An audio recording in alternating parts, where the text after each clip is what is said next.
Blog Talk Radio.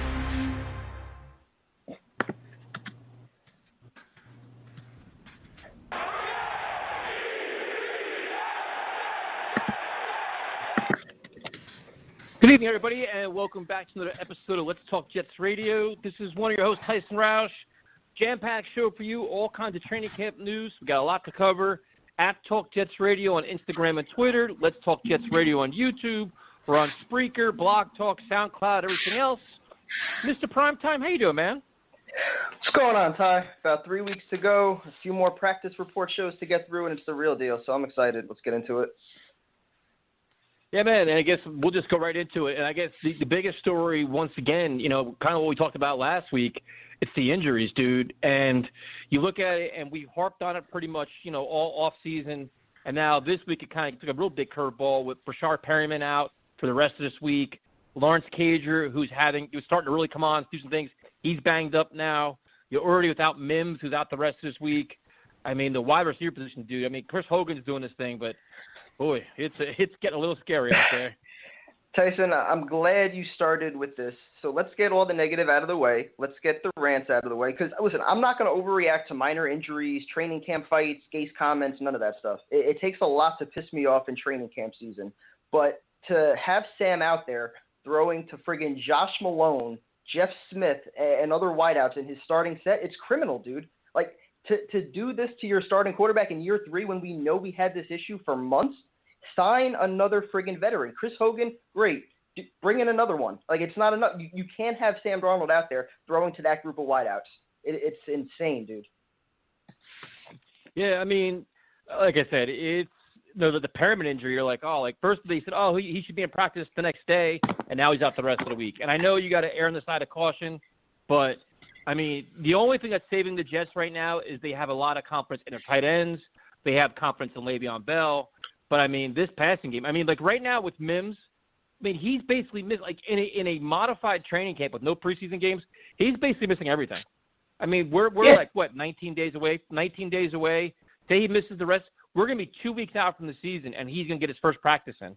I mean, I don't know how Mims is going to miss at least 50% of camp, and even Perriman just missing a week. I mean, you're only talking about 4 or 5 weeks that you have here with no preseason. So even that's 25-30% of camp right down the tube. So to not have Sam Darnold out there with a starting veteran group of wideouts that at least know their routes and know the offense a little bit, like we've talked about with Demaryius Thomas, he knows Gase's system.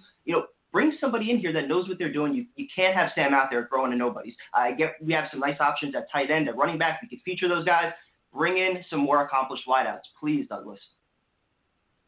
Yeah, I mean, it's interesting, dude. It really is. And it's like, when we talked about this in our last video, so you guys want to check it out. Like I said, Let's Talk Jets Radio on YouTube.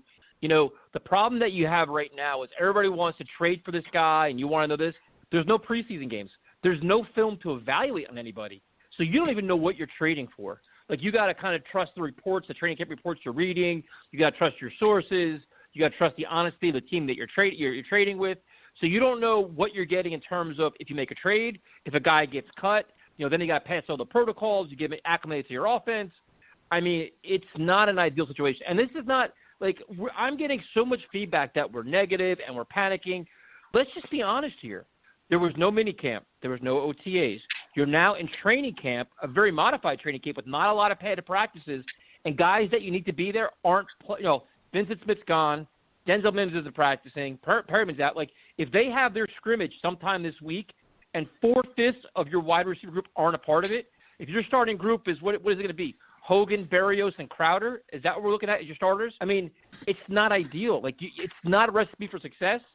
So it's okay to start getting a little bit nervous about things. You're 19 days away, dude. This isn't like, okay, it's not early July.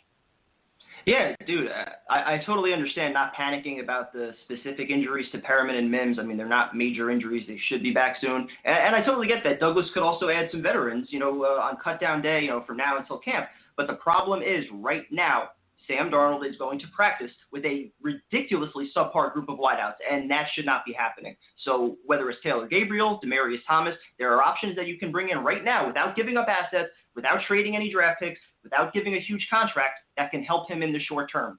And that's what you need to do. You can't have him out there wasting practice reps. No, then you look at, the other side of the ball, and you look at the cornerback position, and it's like Brian Poole's been out the entire time, and so is Pierre Desir.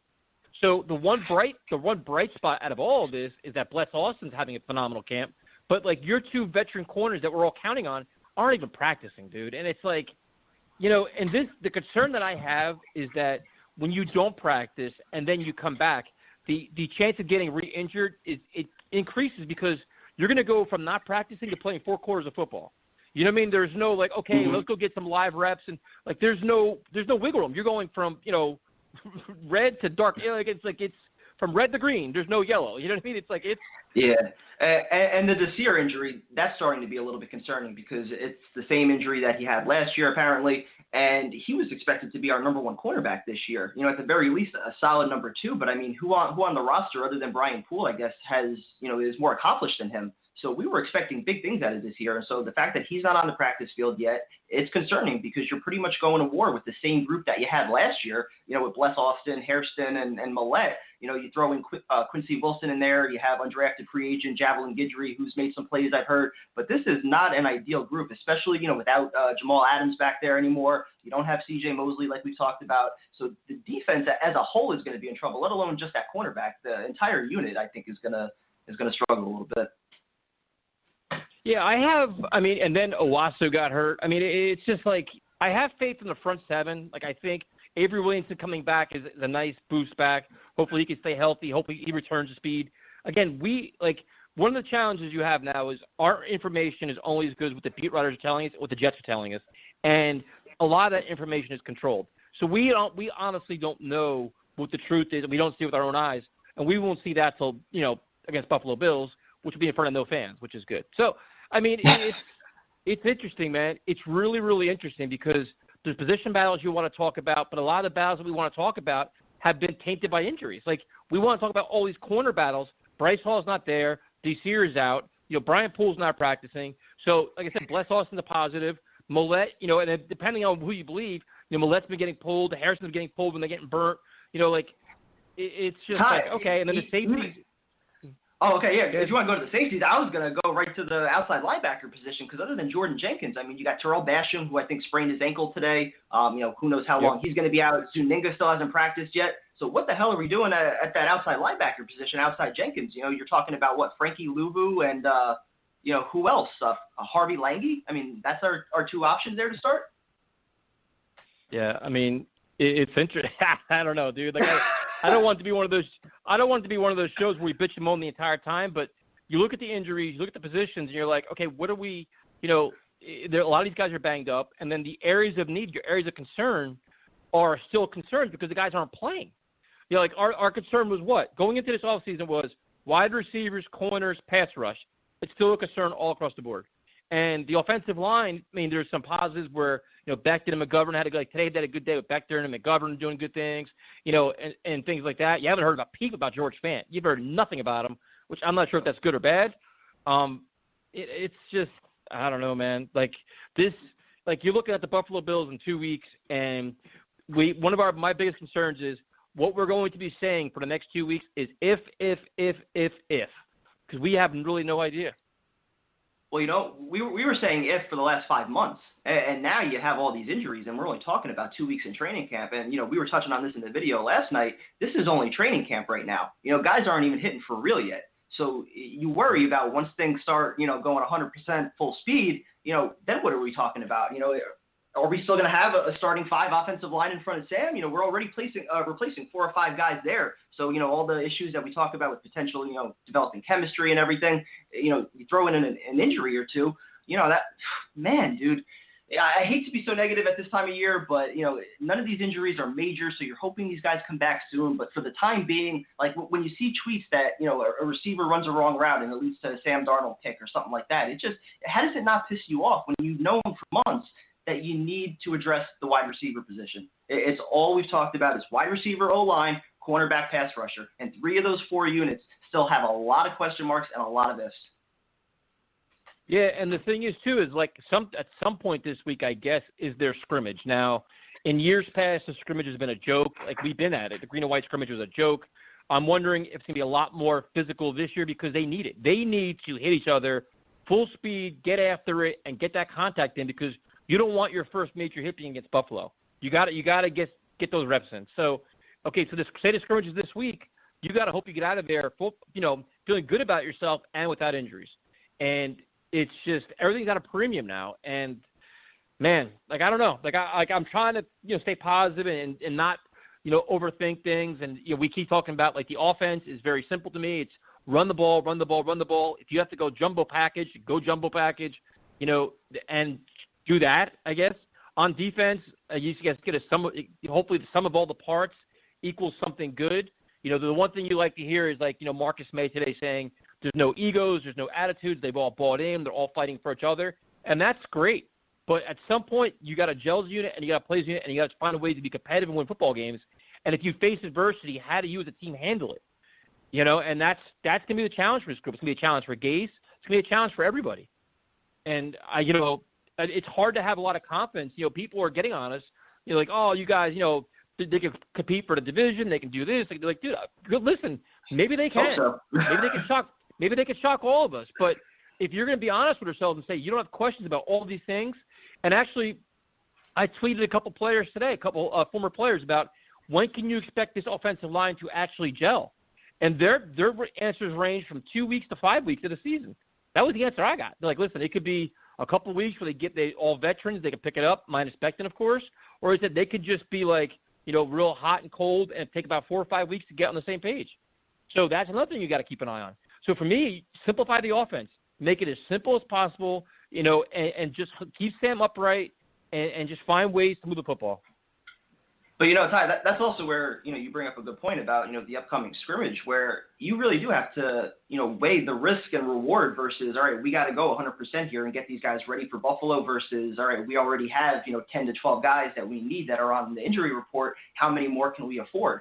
But, yeah, I don't think they can afford to go into week one without any real contact or any, simulated real-life, game action. So I think it's important that Gase and Greg Williams really try to amp it up for the scrimmage. If you get an injury or two, so be it. You got to have these guys ready because Buffalo and especially the Niners the week after, those games are going to be no joke. And if your O-line is still in shambles or not communicating the right way, you're going to get Sam killed. And it's not going to be easy to just, run Le'Veon Bell 25, 30 times. I think that, we've seen Trayvon Wesco and a few other tight ends step up and practice a little bit. So, we've discussed maybe some jumbo packages and things like that to get creative.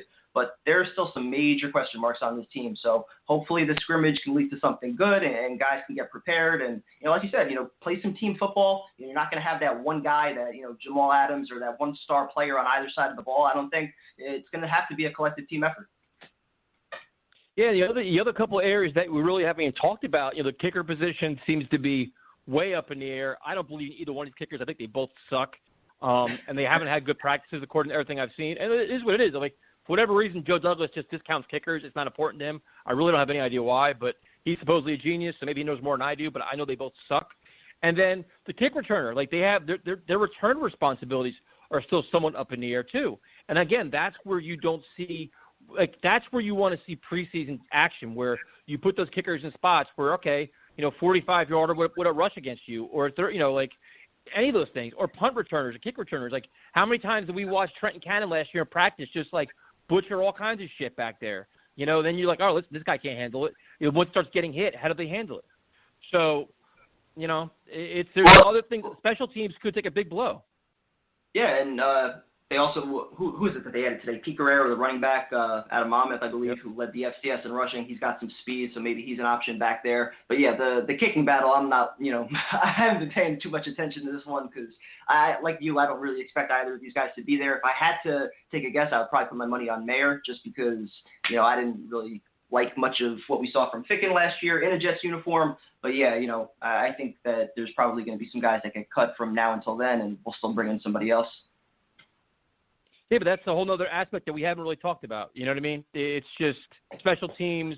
You have new gunners. Trenton Cannon's gone. Some of these other guys are gone. So it's how do they even function? Brant Boyer seems pretty confident of all the new roles. But, it's I don't know, man. There's just so many things.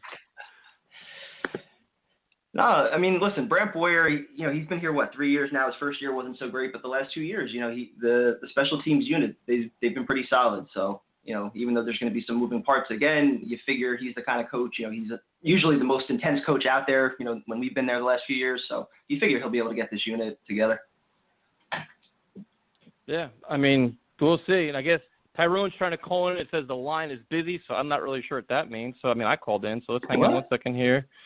Yeah, that's what he said. He's trying to get on and he can't. So maybe that's why. I don't know, man. I don't know. Let's see if we can get him on. Oh, there he is. There he is. Maybe it sounds like an operator error. Maybe it was operator error, Tyrone. Yo, whatever. What's going on, baby? What's going on? What's up, Ty? Excited. Do we gotta give you phone lessons, man? How to dial a phone? That's the problem is? No. Got this number locked in there, buddy. Got this number locked in, man. So how the show been going, man? Just getting off a conference call. How everything's going?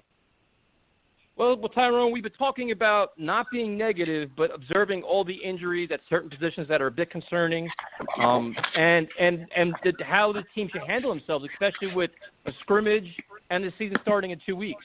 Like, say, for example, you have Perriman's out the rest of the week, Mims is out, Cager's banged up, you're already without Vincent Smith. All you really have is Berrios, Hogan, and Crowder. You're going into your scrimmage. I mean, it's not ideal. It's a bit concerning. I mean, I thought they should have brought some of the guys in. They're signing running backs, which is great, but I mean, the cornerbacks is not much better with Pierre Desir and Brian Poole still hurt. Wait, I'm gonna really be the bearer of bad news because I've been really thinking about something all week and I couldn't wait to get on the show to talk about it. Listen, this offensive line. They're looking good right now, but I just thought about something, right? First game of the season, man, if you're playing against the Jets, what would you do? I would give all kind of exotic blitzes. These guys don't have timing. They have no consistency together. I mean, you have a rookie starting left tackle. I would throw the kitchen sink at them, bro. I mean, I just been thinking about that, man. Like, how can these guys get any, be cohesive if they're really not getting that kind of work? The great thing, we have a great defensive coordinator, but man, listen, Buffalo could really, really come in and really just try to throw everything at them, which I probably would do. Because these guys, making check calls, these guys ain't prepared for that. I mean, you can simulate a game type atmosphere, but there's no way you're gonna be able to do that, man. So that's scary, man. I think that's more scary to me, man, than the receiver problem is, man. That's scary, bro. That is really, really scary. Your thoughts, Kev? I do that. I expect Buffalo to do exactly the same thing. They're going to crowd the box and try to force Sam Darnold to beat you. They are not going to let Le'Veon Bell win that game. I fully expect them, like Ty said, to throw exotic blitzes and all sorts of stuff that an offensive line without a preseason wouldn't exactly be prepared for. So I fully expect the same thing, man. In prime time, what's even scarier than that, right? Like, that just puts Sam in the whim because if Sam is not going to get time I mean, this could be really scary. And I don't want to be negative, man, because I know we've been on that negative spiel, but I really was thinking about this all week, and I was like, wow, this is really about to happen because there's no preseason. There's no way these guys can make these kind of calls in any kind of exotic blitz. It's impossible. That's why I was saying last week that it's so important that they come out early on with some kind of trick play, gadget play, something that the Bills aren't prepared for to get Sam Darnold some confidence, hit a big play down the field, and get their defense thinking a little bit. Because if you do that early, that should open things up enough for Le'Veon Bell with some jumbo packages where you can run the ball 20, 25 times, get him his 80, 90 yards, and hopefully you squeak out a low-scoring victory. Because I feel like that's the only path to victory against the Bills. You know what I mean? Yeah, definitely. I mean, prime time, that makes so much sense. I mean, and I had to really go back and really evaluate what you were saying, bro. But you're absolutely correct, man. It has to be a ground and pound. I mean, it has to be something to get Sam comfortable. I don't want to see Sam back there and just be a moving target, man, or a bullseye on his back, bro. Because you think about it, man. If I was playing against the Jets, that's exactly what I would do. I'm sitting in the kitchen sink. I'm sitting everybody. Why not? I mean, you have no proven receivers on the outside. So, I mean, that's what I would do. I would attack them where they're vulnerable at. You're putting 4 new starters on the line.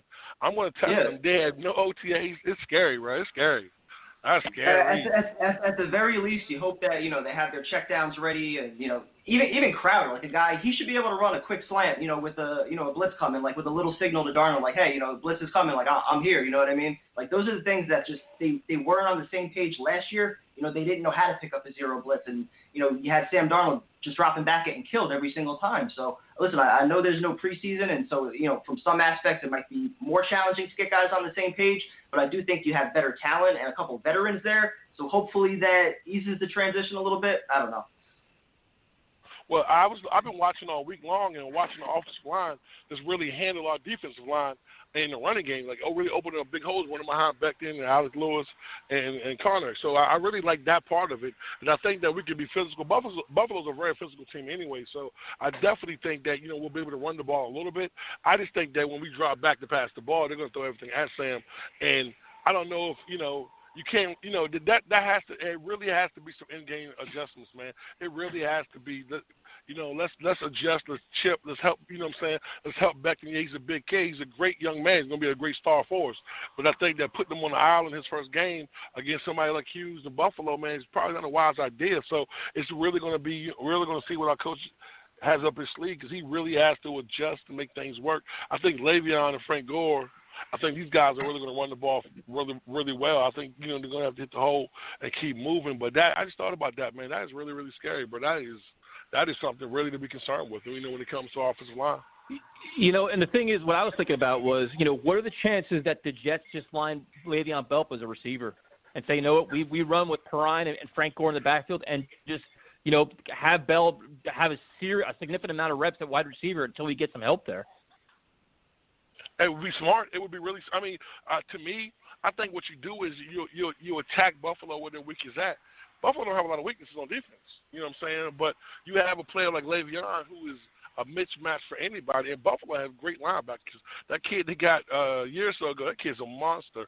But I think what you do with Le'Veon is something exactly like that, Tyson. You put him in the backfield and you spread him out, and you make mismatches and you get the ball Sam hands fast. But you have to make Buffalo be honest too. So you're going to have to take shots down the field just to keep them honest. But their secondary is really solid, veteran secondary. But at the same aspect, I think Greg Williams should do the same thing to Josh Allen. In their offensive line, I'm throwing the kitchen sink at you. You guys are, you know what I'm saying? I think that's going to be the first week of the season. We're going to see a lot of blitzing, man. It just makes sense. But a team like the Jets, we're more susceptible to be, to have those kind of bad outings, because these guys haven't got acclimated. It's going to take probably week 4 or 5 for this line really to show up the way we expect them to show up, which I do think we have a much better line than we've had in the previous years, But, it's going to take these guys time to get acclimated. The one thing that came out today is that, Buffalo's not going to have fans in the stands, which definitely helps the Jets, because when you have a very physical defense that gets after it, crowd noise can be a factor. That's not going to be a factor. So what are the chances that the Jets, and you kind of get the vibe a little bit from Marcus May today and a couple other guys, where they're going to rally the troops where it's like, listen, it's us against the world. We're all in this together. And they rally that way, where it's like, listen, we're just going to play, as hard as we can, as physical as we can, as disciplined as we can, and give our best shot and see what happens. Like, do you think that puts them in the best position to succeed? And can that be enough, or is their lack of talent and all these injuries just going to hold them back? Nah, man. Tyson, I really believe that we have a solid team. I honestly think, and I don't want to, like I said, I don't want to be too negative, but I think that we have a way better team than we're letting on. I like that us against the world mentality. I think defensively we're going to be okay. I think Marcus May is really, really having a great camp from our reports. I think that the rookie that we got is really surprising people, and the kid we got from Seattle definitely doing his thing. I think that. Our front four, is going to be just fine. Our linebacker core is going to be fine. So I think that defensively we'll be able to match Buffalo's intensity. I think that the one thing that scares me the most is probably Josh Allen getting out in the open field running. You know what I'm saying? But you're not worried about Stephon Diggs and John Brown and how we match up with them? That's scheme, Tyson. So I think Greg Williams definitely be prepared for that. I think that you have to give help to Diggs, and you got to have somebody over top of Brown. You know what I'm saying? Buffalo has with those rookie tight ends coming in. I'm not really, I don't know enough about them to say that I'm scared of them at right now. And I think running the ball, I think we'll be able to hold Buffalo from running the football. I think that Diggs is going to have a few things, but I'm going to be honest with you. I think that with Josh Allen I was looking at something 2 days ago with Josh Allen. Outside of the pocket, Josh Allen is like 51% when he rolls out the pocket with I think 5 touchdowns and like 6 interceptions. So if you get him out the pocket where he's not running, you know what I'm saying, he's horrible with the football and he makes bad decisions. So I think that has to be factored in as well. But the way you offset that if you're Buffalo is you spread our defense out. If we don't have any faith in our corners and our corner depth is lacking and we're worried, you spread us out. You go 3 wide. You go you spread us completely out. And then what? Then you're not going to be blitzing and stuff. Then the pressure to be on your corners to cover and for your linemen and your linebackers to get some pressure. I mean, but if they spread us out, then what if we in a too high zone? You know what I'm saying? I mean, because what Greg Williams does best more than anybody is he disguises his pressures. So I think if he disguises his coverage, you know what I'm saying, that could be to Josh Allen. Don't get me wrong, Diggs is gonna get his work, bro. I mean, it's what that is, man. He's an enormous talent. Brown is enormous talent. Beasley, enormous talent. Beasley scares me more than anybody. Beasley scares me more than anybody. Dude, Devin Singletary flies, dude. Oh, absolutely. You know what's so crazy? You bring that up with him, bro. I wanted us to get him, bro. I know he had a bad 40 time. That doesn't matter, bro. Look at his play on the field, man. He shows why he is in the position he's in right now. This is why having a good scouting department pays off. But I do feel like you know what I'm saying. Their receiving core now is better. But Tyson, I'm gonna say this, and I keep saying this, and I hate to keep harping on this. I just don't think Josh Allen is that good.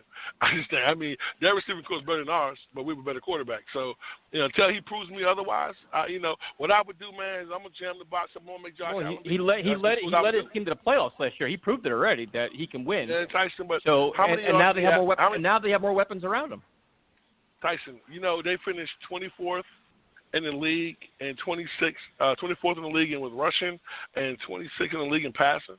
I mean, you can add all the players you want to, but if you're not an accurate quarterback, then that's not going to help. I think what he had 1,700 yards last year. He didn't have a lot of yards. I mean, they finished, in the bottom half. I'm not taking anything from what the kid did and what Buffalo accomplished last year. All I'm saying is that I think that if I'm comparing, apples and oranges, I'm going to say Sam Darnold is a way better quarterback. But that's not how football works, though.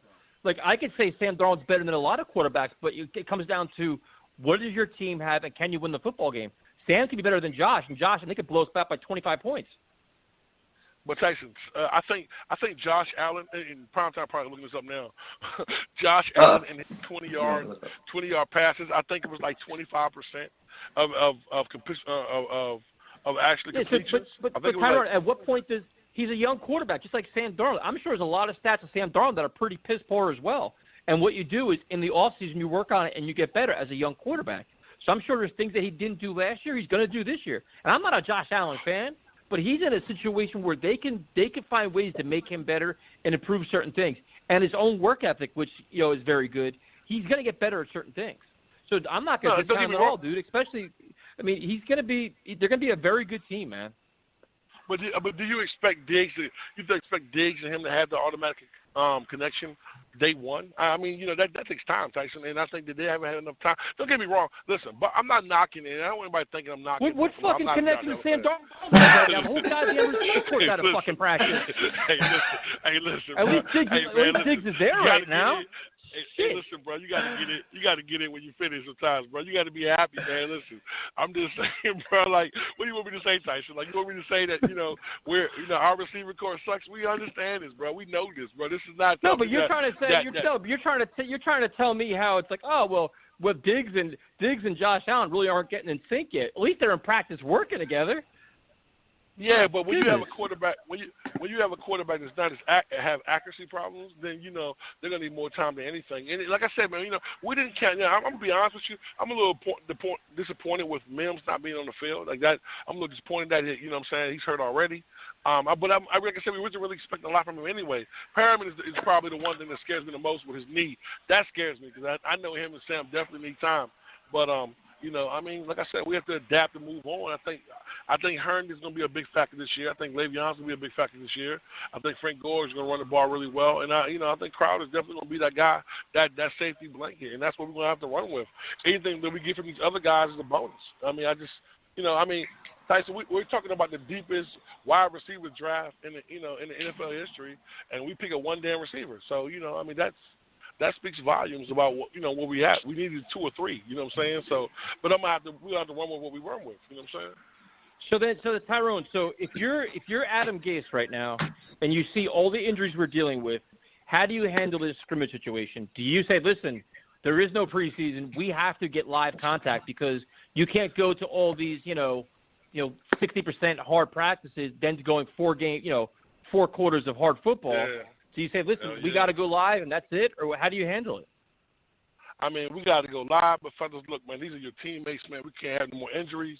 So, I mean, I don't even know, Tyson, because I think that when you try not to get hurt is when your ass get hurt. You know what I'm saying?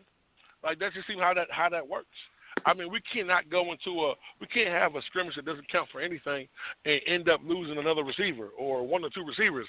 That can't happen. So they're going to have to figure out a way to let these guys know, look, man, those but you know how you also get hurt? You also get hurt if your body's not conditioned to take hits for 4 quarters, too. That's when the injuries pile up, too. Sure. Well, I mean, from what I'm hearing at, the camp, these guys have really been getting a little licks in, but it's just that I don't want nobody to get injured, man. You know what I'm saying? It's so scary because we're so close. We're 2 weeks away from the season starting. And, I mean, you got to have some live reps. You got to get these guys physical. And, what they're doing now, 10 padded practices and expecting good football, that's really hard for a team that, that has to gel together when you have so many new pieces. I mean, we're talking about, on offense, we're talking at least 7 new pieces. You know what I'm saying? That's with no, the consistency is not going to be there. So, you definitely have to get these guys real live reps. But like I said, you have to have a really smart game plan. I mean, like you guys have been saying the last 2 weeks, and I totally agree with you right now. It has to be the mentality that we're going to run the football. We're going to force the ball in the throat so we can get Sam comfortable to get this line some work. But you guys notice that in preseason when teams when after they have the 3rd preseason game or whatever, and the season starts, and then these guys take 2 or 3 weeks to acclimate, bro. Can you imagine not having no preseason game? It's going to take week 6 or week 7 for these guys to get acclimated. Like, it's just, that's the biggest problem, dude. And the thing is, and this is the problem you have, it's like threefold. You don't know what you have on your roster, dude, because right now, like if you're training against the same guy every day, their tendencies, this, this. Yep. And sometimes you don't have the same animosity. Say, unless if you go against the New York Giants, you're like, fuck this guy, he's not my teammate. I'm gonna light him up, or I'm gonna get more physical, or I'm gonna do this, or I'm gonna do that. Like, you don't know what's going on. So sometimes in certain aspects you don't know what you have. Then you worry about conditioning. Then once the season starts, you worry about penalties because. As far as I've seen, there hasn't been referees at the practices, but I could be wrong. That's a whole other aspect nobody's even talking about. Like it's being disciplined, getting all that in sync, and there's a lot of hidden yards and penalties when you're getting. We saw that all last year, the last 2 years.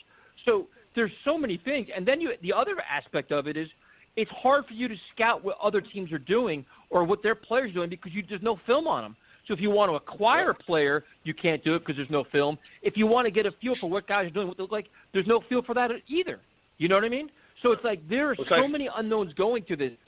It's dead, man. Well, I think, Tyson, you had the comment of the night, bro.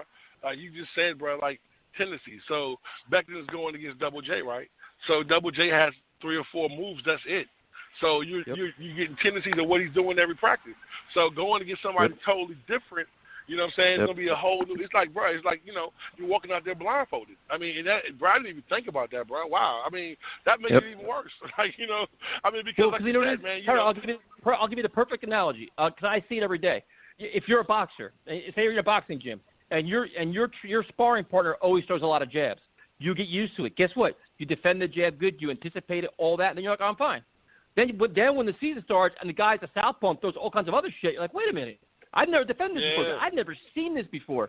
That's like the different looks you need to see. You're only seeing what your team can offer you. You don't have the diverse nature of 4 different preseason games or say even 2 preseason games when somebody's doing something different. So that, especially for young players like a rookie like Becton, is huge, man. And on top of that, Tyson, you don't have a team. We're not a team that has elusive pass rusher. That's for multiple moves. We don't have that kind of player. So you're not even going against And I'm not knocking I'm not knocking Double J, but Double J is he's not top tier. Double J's probably compared to pass rushers, he's probably not even top 100. So you're not going against that kind of competition. Come on, I mean he's in the top I love 30, 40 or some shit, but I love Double J. I love Double J, but no, he's not. Double J, he's not one of those guys that that like Hughes is going to see in Buffalo. That's a whole different kind of monster, bro. He's going to throw everything at that young man. So you got. But you also got Quentin Williams. You can move around too. You can get Quentin Williams after him. Yeah. Too, though. Yeah, sure. You're going to have to. You know what I'm saying? I mean, to me, I think that what our good defensive line. I think the best thing that's happening is we're going against getting our line better. You know what I'm saying? Steel sharpens steel.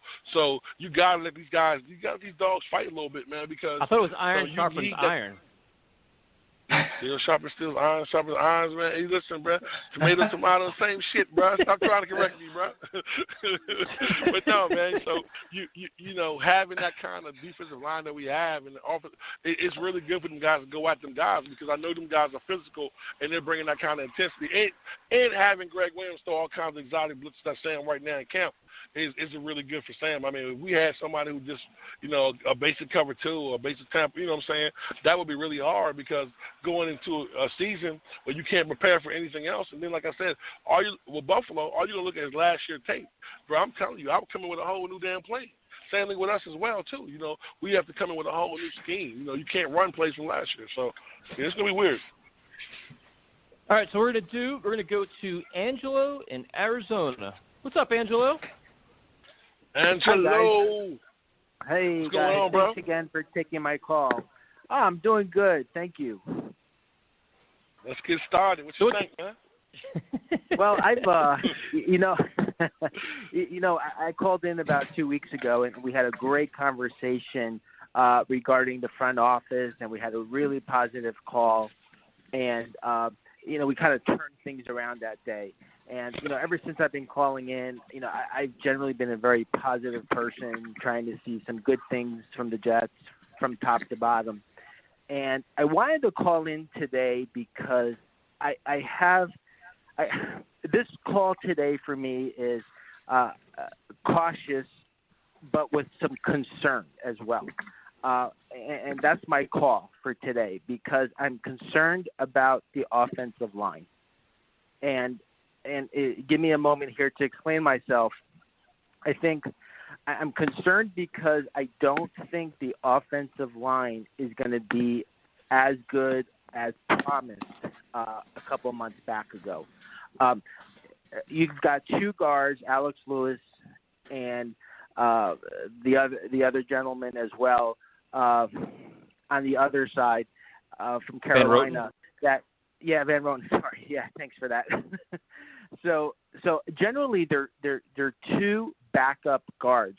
They're not quality starters, and between the both of them, they have very few starting opportunities for either Baltimore in the past for Lewis or Van Roten with Carolina in his past performance in the CFL as well. So my point to you is, you guys were talking a little bit about the run game before. Well, how are you going to get a run game with Bell and company if the guys up front aren't going to have a push?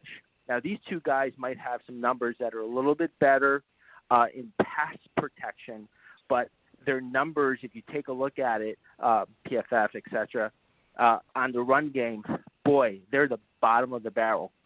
Yep. And that's what's concerning me. And everyone's really high on McGovern as well from Denver, the center. Well, let me tell you. Let's take a step back on this, guys. McGovern, when he came out of college, he really was a guard, and Denver took him as a guard and used him as a guard. And his first year as a full-time starter at center was just last year. So in theory, he's got 1 year of being a full-time center. So, and then if you bring Fant in, sorry if I'm rambling on here, but if you bring Fant in from Seattle on the other side, he's a converted basketball player that has some athleticism to himself, but he really doesn't have a lot of experience as a football player. So Yep. I just mentioned 4 guys that I'm really concerned about, and as a positive Jets fan here, this is my first time really giving you guys some negativity or some, again, cautiously concerned because in order for this offense to work with our wide receiver corps being so limited and our running game, not going to be the best because our front line isn't that good, how are we really going to generate offense? So I wanted to kind of push back on you guys a little bit and tell me what you both think. That's the concern, dude, and that's the concern because you have so many moving parts with so little practice time, no preseason games, and you're facing a very physical Buffalo team that's going to blitz the shit out of you because they should stack the box and say, we're going to dare you to beat us, and we're not sure we can because, like you said, these guys, there was a guy, I think his name was Brandon Thorne. He evaluated all the offensive linemen in the NFL as a group, and the Jets were like all third tier. Like it wasn't very good rankings. There was concerns all over the board where they were journeymen, unproven. You got a rookie at left tackle that's got a lot to learn, especially in pass blocking. And then you add in a decimated wide receiver group. Like if you're the Buffalo Bills, dude, it's very easy what to do. Stack the box and attack and dare anybody to beat you. And then if your offensive line falls apart, Sam's running for his life, and then it's a complete disaster. So that's the concern, man. I mean, Tyrone, what do you think? I mean, that's the legitimate blueprint of the problems that we have. I mean, we were just talking about this prior to that, and I think you made an excellent point with that. I think that at the one thing I think that we can do is run behind Becton. But like we just said, I mean, we was going into factors of understanding what that was going to be. I mean, this is a line with 4 new starters. And like you said, 2 of these guys aren't really proven guys. And then you put in McGovern not being a proven guy. I mean, it can really go left. I mean, I think these guys get coached up. I think these guys have the right attitude, though. That's the one thing I like about it. These guys have the right kind of physical mentality when they want to enforce their will. And that's what it's going to have to be. I think that you can't come out trying to throw the ball the first game. I think you really have to try to establish the run, whether it works or not. I think you have to stick with that just so these guys can get acclimated. In short passes. I think that the long, drawn-out, down-the-field passes is probably not going to work because, it's going to be all kinds of things thrown at these guys. So, that if anything, I would hope that that's the game plan in week 1 is run the football, short passes, and, hope that we can hold on. So here's another point, too. If I can just add a little bit to this. I like Becton. I think he's got a lot of positive traits about him, especially his size. But here's some of the negative, too, guys, that no one's really been talking about. You got somebody that's almost 6'8", almost 370 pounds playing the game of football. Think about the amount of wear and tear that player is going to have. Someone of that type of size is going to have on his knees, on his ankles. We were talking about how fit he is, how he's losing some weight, how he's surprising everybody with his speed and his athleticism.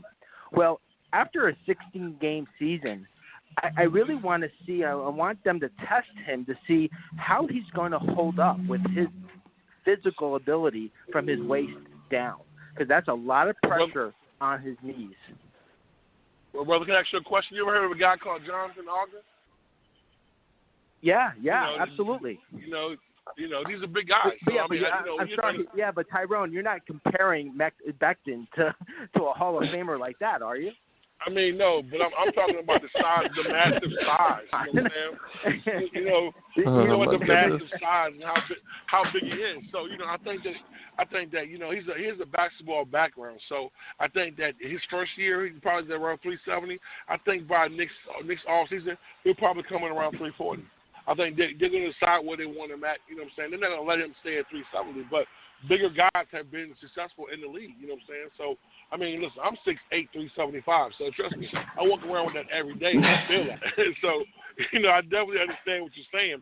And going to the gym sometimes, I'm miserable when I leave out, or playing basketball, I'm miserable when I leave out. But at the same time, I think that, just him coming in, being that big, you're definitely right, it's a major concern. But I think that over time, probably next offseason, on the normal offseason, they'll probably get him down around 340.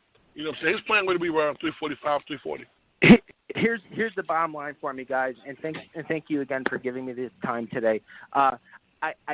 Everyone's been talking about the wide receivers, right? How thin we are there, and I agree with that, and I'm with that, and I really hope Mims comes in a little bit quicker than what's scheduled, and Perryman comes back this Saturday like they're talking about, because we really need them. But I'll bet you guys a bagel to a donut. If that offensive line doesn't get up to par, we're going to have not only the Jets as a whole, as a team, but Sam Darnold and his progression will actually go backwards. And then you're going to have everyone calling in saying how bad he was and how his stats aren't that great and we should give up on him and go for Lawrence in the first round of next year's draft, etc.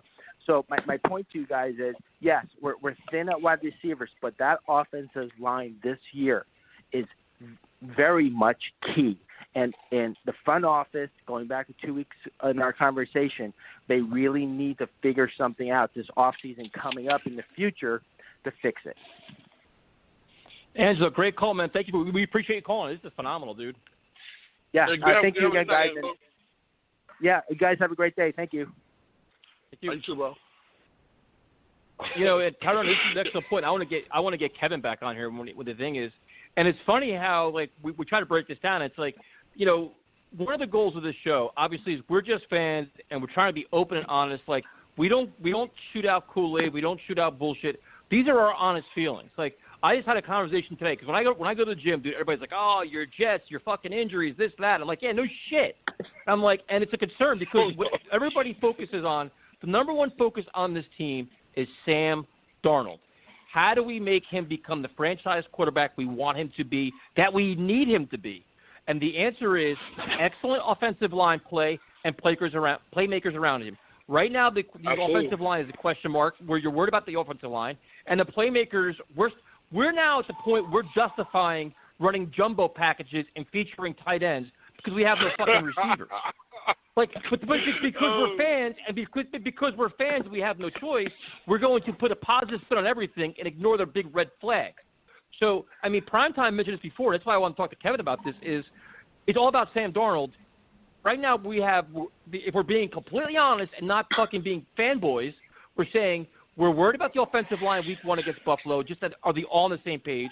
We're worried about if our receivers can get open. We're worried if we can keep Sam Darnold upright.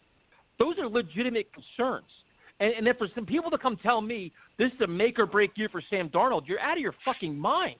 Like, just look at the big picture here. Look at all the concerns that we have. Like, we want to hope that they all gel together, but right now the odds are stacked against us, especially for the first 3 weeks of the season. I mean, don't you think so, Primetime? This isn't being negative. This is just like looking at X's and O's in football. No, and I think Angelo had the perfect balance, you know, between being critical and realistic versus just flat out being negative. Like, none of us want to see this happen. None of us want to see Sam Darnold struggle. None of us want to see, you know, chemistry issues on the offensive line or wide receivers that can't run the right routes and, you know, learn the offense. Like, we don't want to see that happening.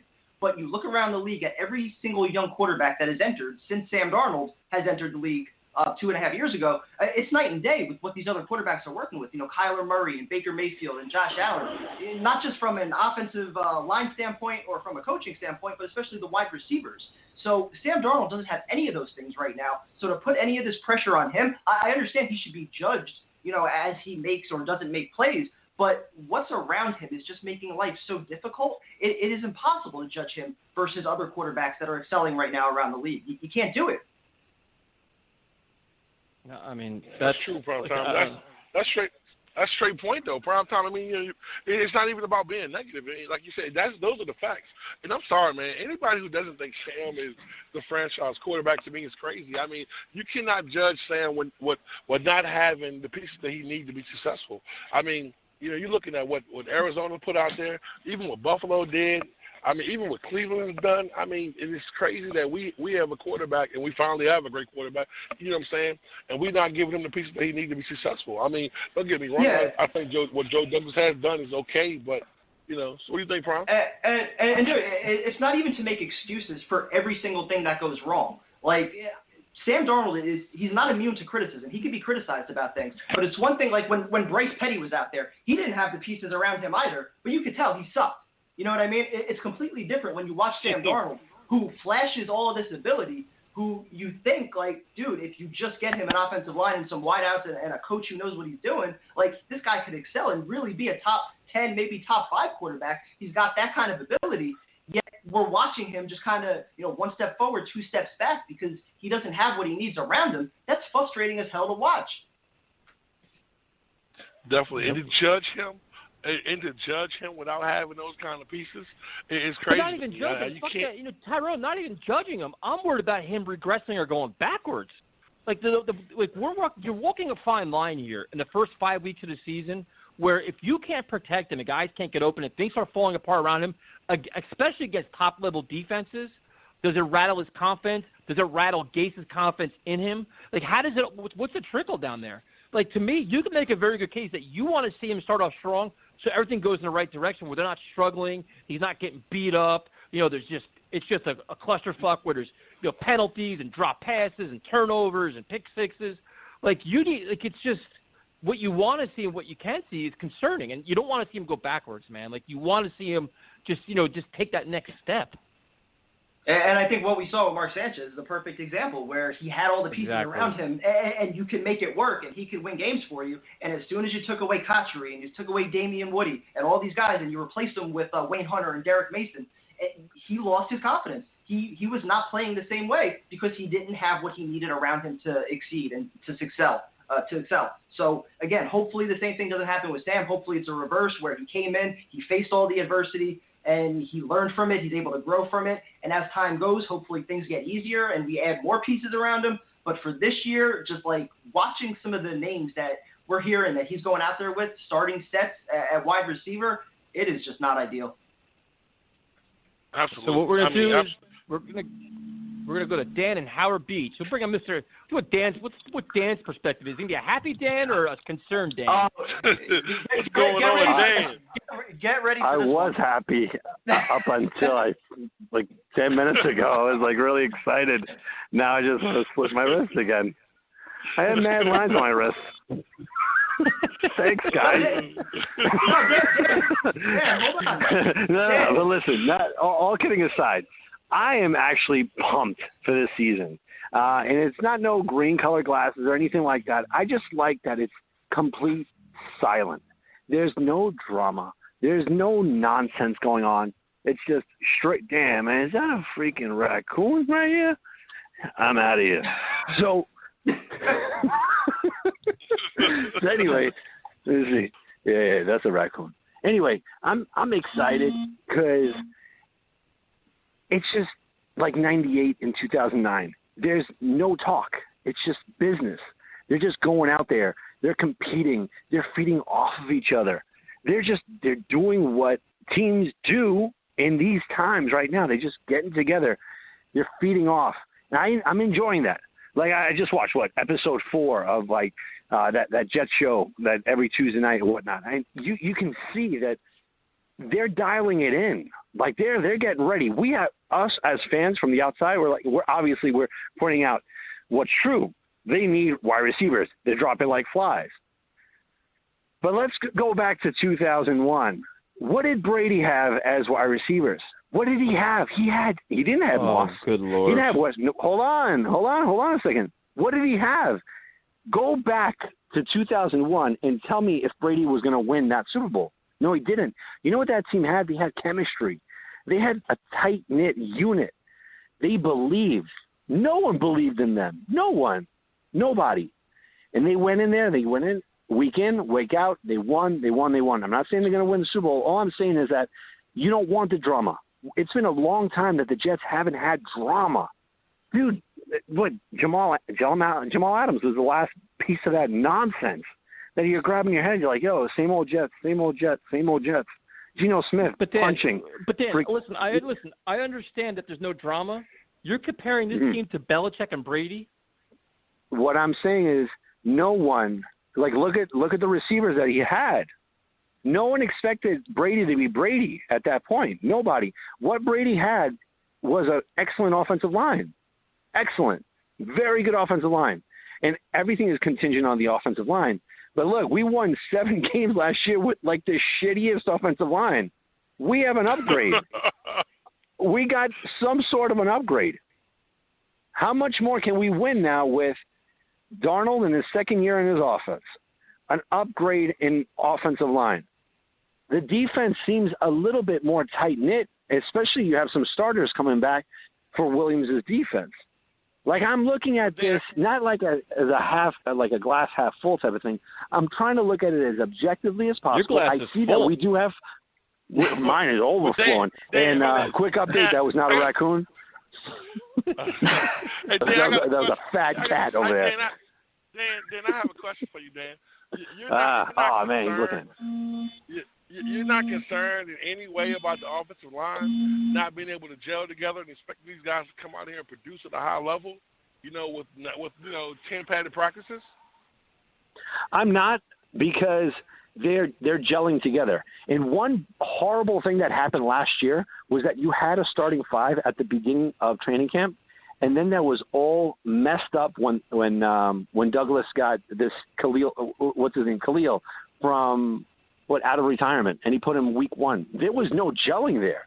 Like, that to me was like the biggest mistake that Joe did, was throwing a center out of retirement and just threw everything off and he said, here, learn on the fly. I know you're a veteran, but you were on your couch not even too long ago, but here, mesh with them.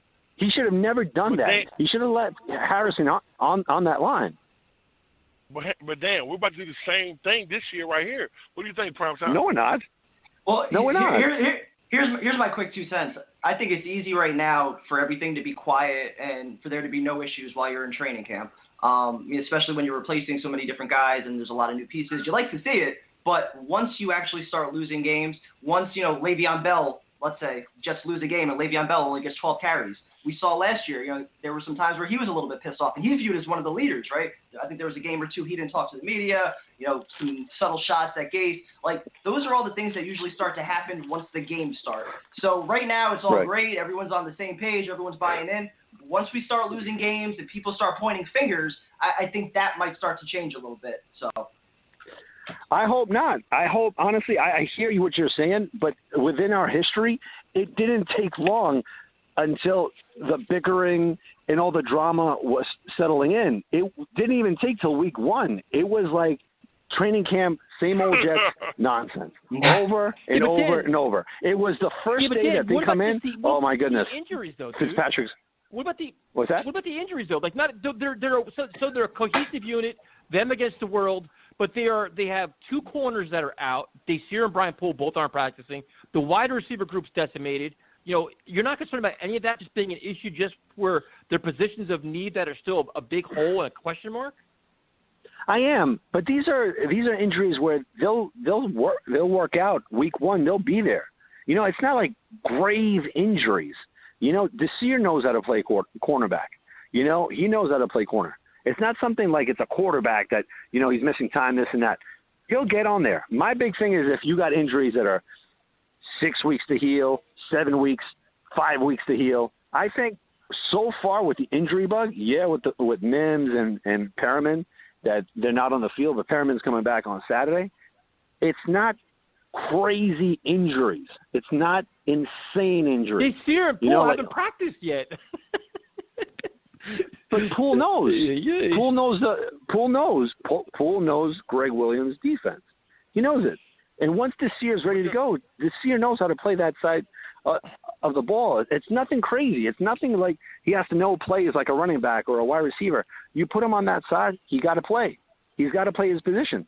Let's go on the other side. Bless is playing, is practicing lights out. I get it that many want to focus on the negatives, and I do too, because I know I'm not going to be a fool and not look at that. Definitely. But let's look at the positives. The positive is the injury bug has not killed us. Now, hopefully that does not bite me in the ass like this raccoon that's around here. Where are you? Are you camping? What are you doing? Like, where are you right now? I'm in front of my house. That was a big fat cat. That must have been like the fattest cat since Garfield. But besides that, I don't know. It's like this certain injuries that so far is so good. Like, I'm excited. Like, don't take that away from me, man. That's all I got left, dude. But Dan, you know what? We're gonna leave this call on a positive, man. We're gonna leave you happy and say we're all excited about the season, and we'll end it at that. Before I get rabies. Have a good night, man. Good night. Good night, Dan. Later. I think this is why our show is so unique, man. We can go from talking about football to raccoons in a matter of minutes. Only on Let's Talk Jets. Well, you know. Yes, sir. And Dan was like, yo, you fighting a raccoon and he's defending the Jets. So, you know, I'm all happy, man. All happy. Yeah, and listen, and again, I can already see the feedback. I got it all last week. I got roasted all last week, too. It's not being negative. It's just being concerned where you see the red flags. And it don't want to be like, you know what, we didn't mention none of this. And these things happen in Buffalo and like, oh, we're surprised. They're legitimate concerns. Like, we're going to do a preview show. And, you know, right before the game, we'll do a preview show. And all this shit we're saying now, we're going to say then. And hopefully by then, some of these injuries have healed up because, unlike Dan, I think they are major issues. I think there's some significant problems here. I think what Dan was trying to get to was that – yeah, go ahead, Todd. No, go ahead, brother. Go ahead. Well, I thought Dan was just trying to hint that, like, the injuries themselves weren't major injuries. Yes, it's significant that, you know, you're not out there in training camp when you only have 4 to 5 weeks and there's so many different moving parts. But the fact that most of these guys are at least projected to be back around week 1, that's something, I guess, to look forward to. Yeah, but the problem is with that is if you say you're missing all this practice time, you're missing time and pads, you're missing getting hit. You're going to go from all this to sitting out to full speed ahead 4 quarters of hard-ass football in 2 weeks. That's when injuries happen because your body's just not adjusted to it. Unless, you know, Adam Gase and Greg Williams do a serious amount of platooning and they count reps and stuff like that, and they have limits on certain things. But that's my concern. We've seen it, especially with like hamstring injuries, all this stuff. And I understand the Jets are being very cautious, but those are the injuries that kind of linger, especially when you're going from no practice to a couple practices to game action. That's the history of the NFL. What scares me more than anything is those guys are not getting reps, especially with a guy like Mims. If you're really counting on Mims to come in and do his thing, he's not getting any reps, man. You know, he's not getting any kind of practice, man. He hasn't had any kind of practice. So I mean, there's no chemistry, there's no nothing there. That's more scary than anything. That's why I think it's gonna be the biggest issue. I understand what Dan was trying to say. He's being optimistic, but at the same time, you have to realize these guys aren't getting practice. Sam hasn't played with Perriman before. He hasn't played with Mills before. These are all new. These guys run a new system, and these guys, the more time they miss is worse. Not a game. We talking about practice. Practice. We're gonna bring on Kenny and Montclair. Hold on, Tyrone. We're going to the next caller because this is some funny shit. What's up, Kenny? What's going on, Kenny? Hey, how's it going? What's up, I'm also on the positive end of the spectrum, especially game 1. I don't feel worried about the Bills. That team is overrated. I saw it last year. You guys saw it last year. We had them dead to rights in the game 1. Stuff happened.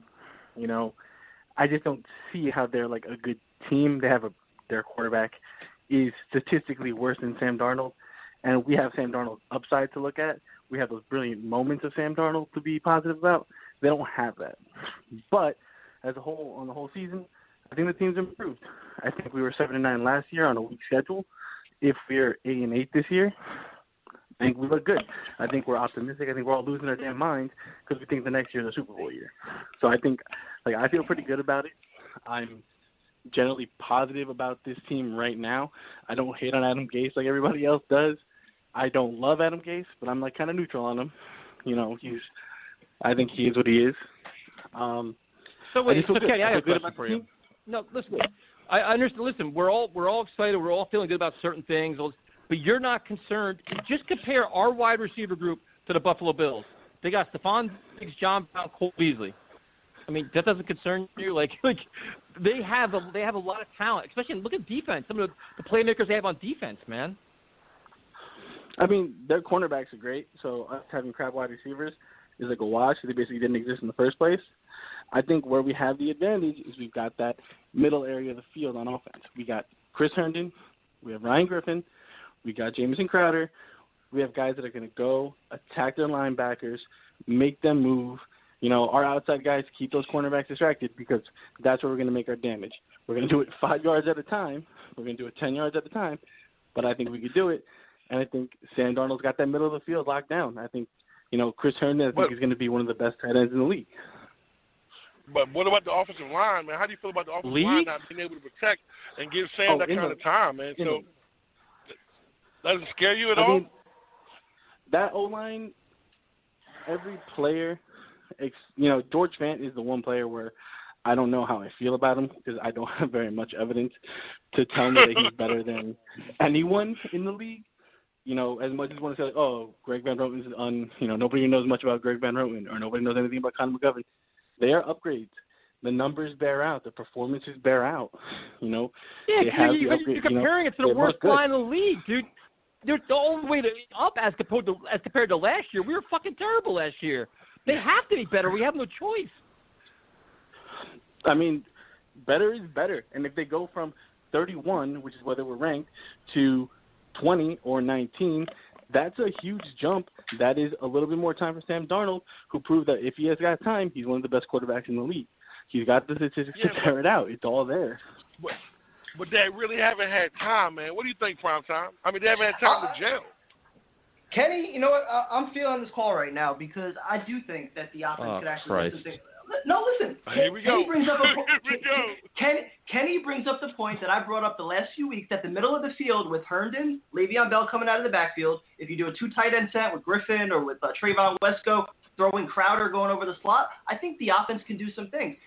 My biggest concern remains on the defensive side because, Kenny, you also brought up, like last year, the Jets had the Bills dead to rights in that Week 1 game, right? But we saw what happened once they lost C.J. Mosley, right? As soon as they lost Mosley, the defense went to shit. They gave up 17 points, and then they lost. So now you're taking away C.J. Mosley. You're not getting him back, and you're taking away Jamal Adams. So I wonder what this defense is going to be able to do against a Bills team that I think improved their offense around Josh Allen, adding Stephon Diggs. Oh, by the way, they still have a very strong offensive line and a coach that runs a system that, fits what he does well. I mean, that Bills offensive line was ranked 20th in the league last year and has no significant upgrades this year. We're talking about an overrated offensive line simply because they were better at Brian Winters, man. Brian Winters. Man. Hey, yes, sir. Say that, bro. Say that again. Wait, say that again, brother. Brian Winters. Say that again, bro. I believe it. It's Brian Winters, man. I was watching some highlights from last year, and there was a play where he just comes clean, and Le'Veon Bell finally has a hole, and Brian Winters just smacks him right in the hole. And I was like, Brian Winters is out here doing the best job for the defense I've ever seen. So, Brian Winters, we're not going to stress about Brian Winters. Like, Brian Winters might go in there and start. Brian Winters shouldn't walk onto a field and be a starter. That says something about your O-line, That says something about a deficiency in an O-line. And I think that O-line's overrated. They're going to regress. I think they've got that injury-prone center. I think they've got Brian Winters starting. They weren't that great. They were a lot of illusions. They won only one game against a team with a winning record last season. They're not a team that I look at and I go, oh, there's something special. Man, doesn't matter how open Stephon Diggs gets if Josh Allen can't hit him 10 yards downfield. So who's the best team in the AFC East then, in your opinion? I think all the teams kind of suck. But I mean, I think 9-7, 10-6 wins the division. I think us and the Bills are in that mix. The Patriots are the Patriots, so I can't count them out. So they're probably my pick to win the division. But it's not a great division. I watched somebody posted like a best team in the AFC East, putting all the teams together, and the only position that was any good was cornerback. So it's a weird, semi-terrible division. If Sam Darnold takes that step forward, the O-line gets us to mediocre. 8-8, 9-7. It's a nice season. It feels good. You're kind of hoping that you get something good. You get a little luck into the playoffs, and then, blow it in the playoffs. Kenny, thanks for calling in, man. We appreciate it. Good night, no Kenny. problem. Good night, bro. Good call, good night, guys. See, now listen, I appreciate that. Some positivity, man. Yes, sir. But Kenny was just trying to get his point, man. Kenny was like, look, man, don't matter, bro. We're going to be all right, bro. But listen, Kenny's making the same point I've been saying all night, man. I'm sorry. I'm just not, I'm not a big Josh Allen fan. Until proven otherwise, I probably got to eat crow later on, but I'm going to take it today, though, bro. Season hasn't started yet. Ty, I got those numbers for you, by the way. Passes traveling more than 20 yards in. Yeah, passes traveling more than 20 yards in the air. PFF had him at the worst, NFL's worst at 40.8 with their grade, and then also he was the fourth worst on passes deemed uncatchable and inaccurate with 26% of his total passes. So. Yeah. Again, to me, that just highlights how well they've done putting pieces around him. That he's able to still struggle in some areas, yet they won 10 games last year and made the playoffs. Like, I don't know. Well, yeah, I mean, one thing about it, prime time I'll say about them, and we all acknowledge this, man. Buffalo, I mean, right now they're a better ran organization. They have a better head coach. So their coach does what he does well. What I'm saying, though, is the Diggs factor in is going to definitely help that number out. But getting him outside, you have to get Josh Allen uncomfortable. And what the last caller was saying, bro, I knew you were going to say that because I wanted to say it myself when he was like, yeah, man, we had Buffalo beat. Yeah, but you talking about no C.J. Mosley and Jamal Adams, bro. That's a big-ass difference, man. So, that's a monster. There's two monsters missing. But at the same time, I still believe that, we're going to put a good effort against Buffalo. Like I said, we know that we're not, we know we're not a Super Bowl team right now. We understand that. But we just want to see, we want to see Sam progress. We want to see the defense. I don't want to see the defense fall off too bad. I mean, we're going to expect them not to be as good as they were last year, but, still be productive and still keep us in games. And we're going back to Sanchez. That's what kept us in games. We had a great defense. I think what Buffalo's doing is the Rex playbook. We're going to run the football. We're going to throw the ball when we have to, and we're going to play good defense. We're going to stay in games. To me, that's good coaching, especially in the NFL right now. And I'm not going to ever overlook the Patriots. Listen, I'm not claiming nothing till they're beat. You know what I'm saying? I don't care who they lost or whatever, man. They have to be beat. Until they're beat, they're still the best team in the AFC right now. Hands down. All right, we're gonna go to Shaq. This should be interesting because now the one thing about Shaq is Shaq is the only caller I know that calls in and then goes on Twitter and gives himself credit for calling in. Like he gives himself credit for his own points. Like you can make an argument that Shaq is his biggest. He's his own biggest fan, dude. Like he is. There's no doubt about this. So bring him on. Look, Shaq is that What's guy, up, Shaq? man. What up, Shaq? What up, big homie? I love myself. Thank you for noticing. Nah, I'm just kidding, man. I always say it's a great show.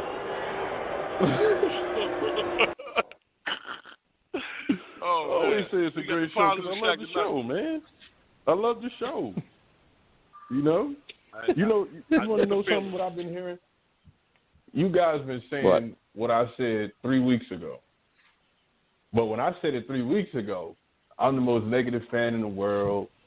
Oh, he don't know what he's talking about. He's bringing everybody down. And then all of a sudden I hear, this shit.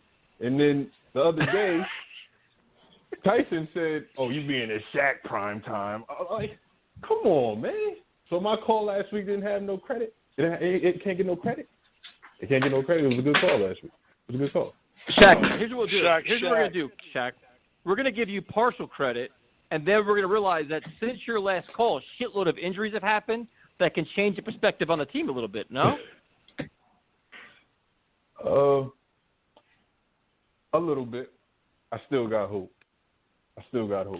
We all have hope, dude. It's not about hope, but, what is your biggest concern as of now on August 25th? Pass rush. Yes, pass rush. I think our receivers going to get back, and we're going to be all right on offense. I think the offense is going to be better than the defense. Is the pass rush Is it stopping the pass rush or generating a pass rush? Generating a pass rush, generating it. We need that guy because Basham got hurt, and he's not even who is that guy? He was decent last year, but come on. He's behind Jordan Jenkins, and Jordan Jenkins is not even a pass rusher. He's technically not a pass rusher. Not a great one anyway. Hey, Shaq, I got a question, Shaq. So Defense been your concern, right? The first one against Buffalo, man. If you was Greg Williams, man, would you blitz like crazy, or would you do? Would you be in attack mode? Just focus on the run. Focus on the run. You know we're not going to get beat on the pass. Double step on Diggs. No, I don't think so. I agree with that. Double step on Diggs. That one, Shaq. You know what I'm saying? Double step on Diggs, man, and you know, hopefully John Brown don't kill us, and hopefully Brian Poole comes back, shut down the slot, shut down Cole Beasley. We'll be all right.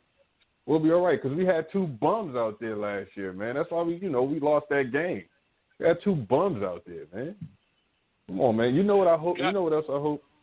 Another thing about the Sam Darnold might not be, it's a crucial year for him.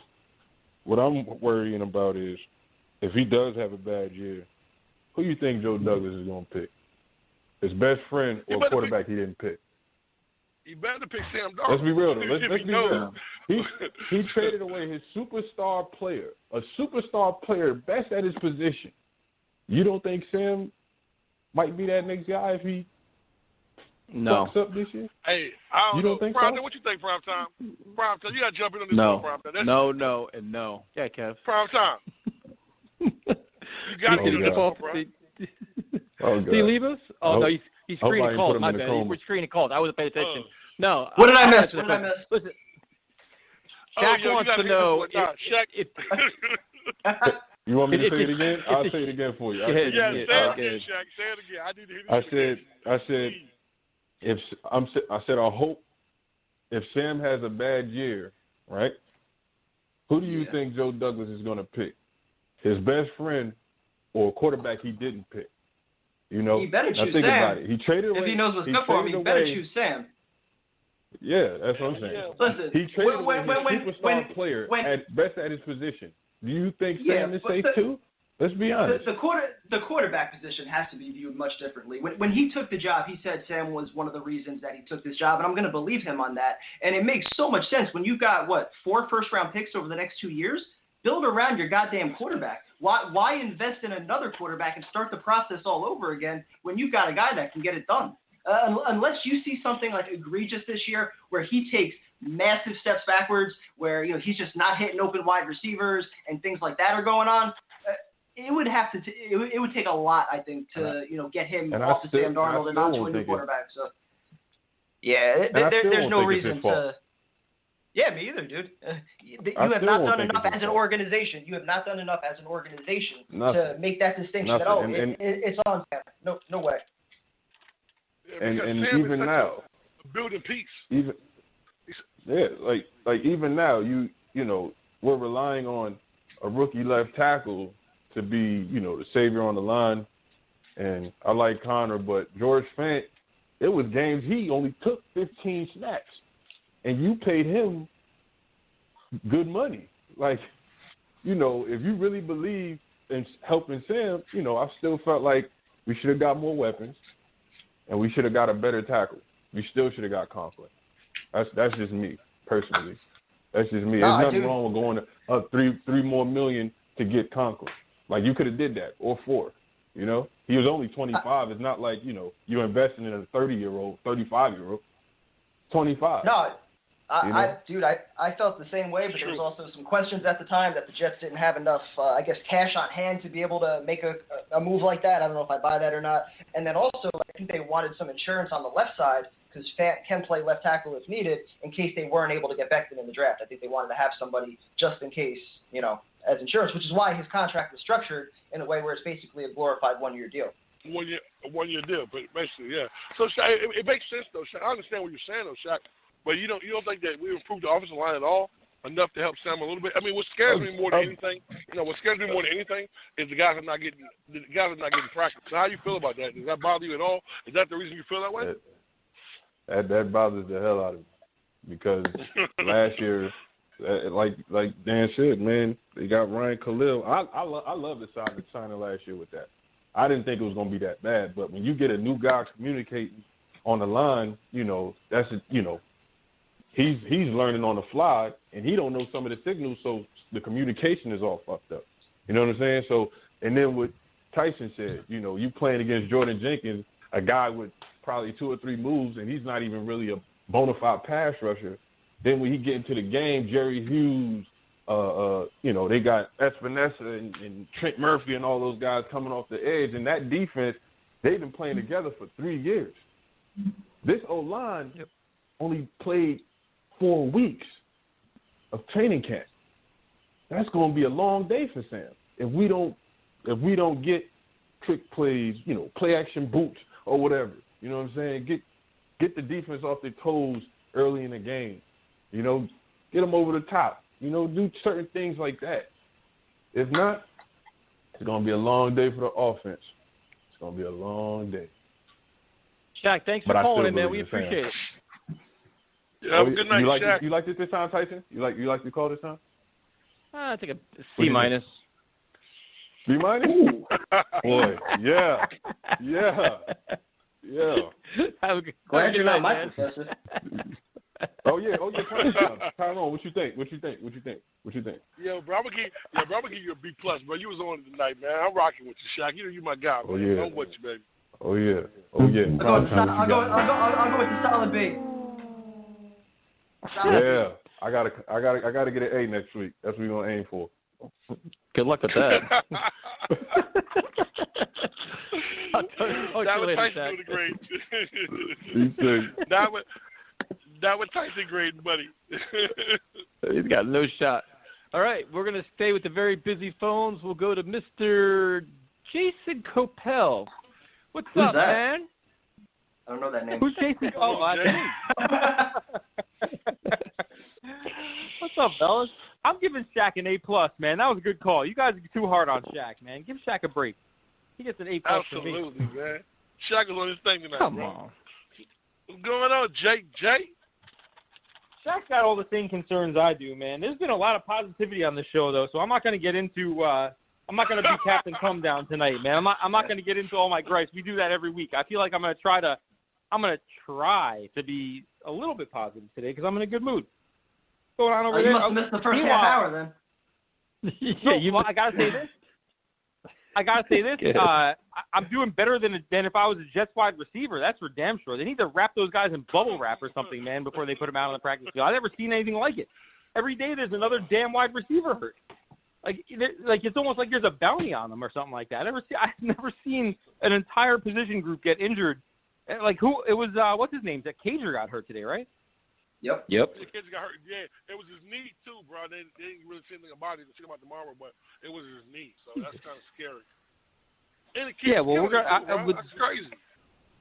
Tyson and I were kidding, but they're gonna start calling up David Nelson one of these days, man. I'm serious. They're Clyde gonna start Gates, bringing in baby. Clyde Gates.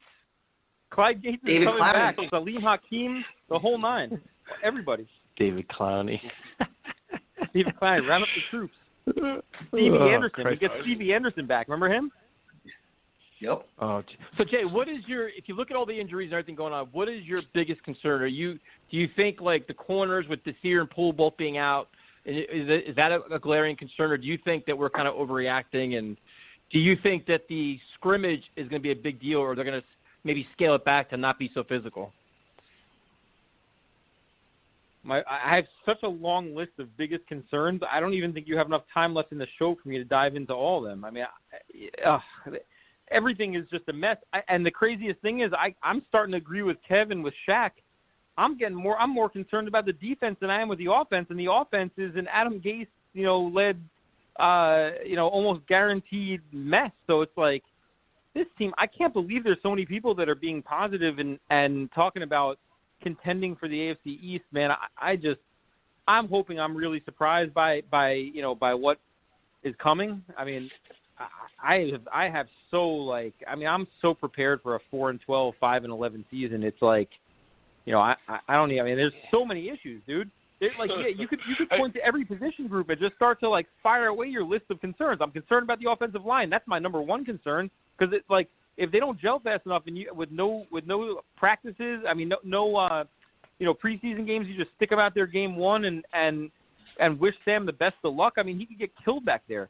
And then you know what? That's a recipe for disaster because what happens if Sam goes down with a season-ending injury and then you're just a terrible team with a top draft pick? Then you might reset the clock with a guy like Trevor Lawrence or something. Like, I got a question. Issue. Yeah. I got a question, Jay. Hey, Jay, it's hard to stop you, bro, when you really just getting in and you just killing it right now. My real question is this right here, Jay. So with the offensive line being that big of a threat to you during the first game of the season against Buffalo, and we know how Buffalo get down, what would be your plan? What would be your plan to keep Sam safe and keep Sam upright? Ray?